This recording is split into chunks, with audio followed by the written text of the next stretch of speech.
கன்னியாகுமரி மாவட்டம் கொல்லங்கோடு அருகே போதை வாலிபர்கள் சாலையோரத்தில் நிறுத்தி வைக்கப்பட்டிருந்த காரை சேதப்படுத்தி பெண்கள் மீது தாக்குதல் நடத்தினர்.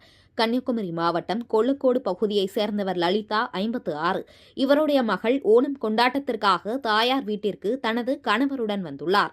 இவர்கள் வந்த காரை வீட்டின் முன்புறம் உள்ள சாலையோரத்தில் நிறுத்தி வைக்கப்பட்டுள்ளார்.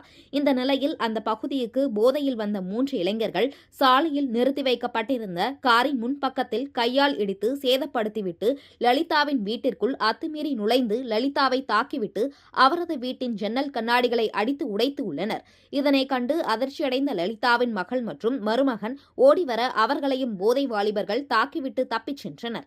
இதில் படுகாயமடைந்த லலிதா இது சம்பந்தமாக வீடியோ ஆதாரத்துடன் கொல்லங்கோடு போலீசில் புகார் அளித்தார்.